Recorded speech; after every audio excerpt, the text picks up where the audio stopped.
Hello and welcome, this is DTTT Ian, and with a DTTT review. I have here the Marvel Select Hulkbuster, produced by Diamond Select Toys in their Marvel Select line, which is a 7-inch scale series, but I think they were a little sneaky with this one, because as you'll see when we get into size comparison, this is about 7 to 8 inches tall, and it's way shorter than any Diamond Select toy produced Hulk. So I think they were kind of sneaky. They released this right at when Age of Ultron came out, and to fit in with Marvel Legends. I don't know, just something I've noticed. And they were also sneaky because in their contract, along with only being able to make 7-inch scale action figures, they can only put 16 points of articulation, but as you will see when we get into posability, they used those 16 points very well. But before we do that, let's just talk about a bit of the features. It has a very nice metallic paint job. Like, it looks die-cast. It's as shiny as I'd say like a brand new red car, which is very nice because the Hasbro movie Hulkbuster, in comparison, which I don't have to actually compare to, is a very garish, like bright red. It looks very plasticky, but this looks great. It's very comic accurate. If you want, basically, you can remove the shoulder pads. But then you have these little pegs sticking out, but you can just push them in, kind of hide them, or if you want to permanently remove them, you can probably get some pliers and pull out the pegs altogether. And nothing else is really interchangeable with this guy, but that's fine, because you do get quite a bit of bang for your buck. This is about the cost of a regular Marvel Legends. This is $25. It's a Disney Store exclusive. The back, I like the pistons and stuff. I don't know, this is probably my favorite figure, like, ever.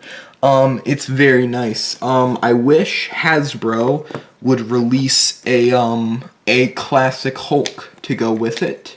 So, let's get into posability. So, while I'm up here, just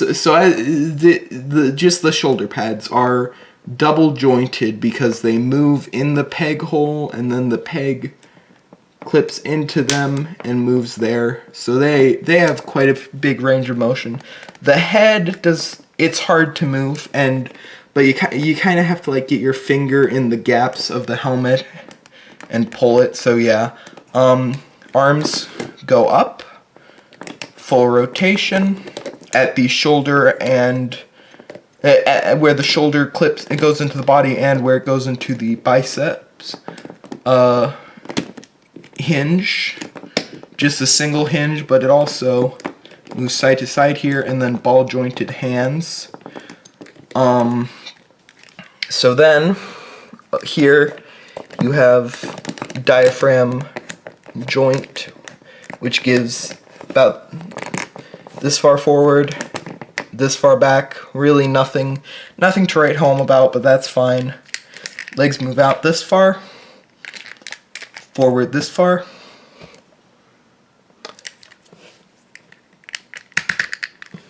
Have the ratchet joint, rotate there,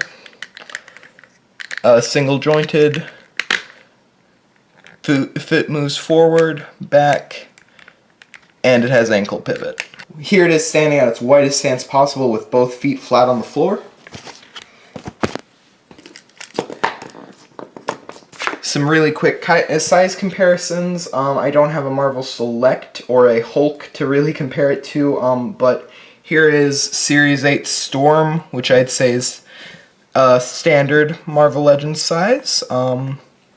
So yeah, she's about up to she's a little higher than the diaphragm rotation, and if you want a little bit of a weirder thing, Custom Rocket Raccoon, which is about the size of the movie Rocket Raccoon, stands about to a little shorter than the leg. Actually, quite a bit shorter than the leg. So yeah, I say this is a great figure. Must have in your collection for any Marvel fan. Definitely so much bang for your buck. So yeah, thanks for watching. This has been Ian, and you're watching the DTTT channel. Check out the podcast. Check out my personal channel. Check out Matthew's personal channel. Also, it may or may not be out by now. Check out Matthew's review of Blaster. Okay, see you later.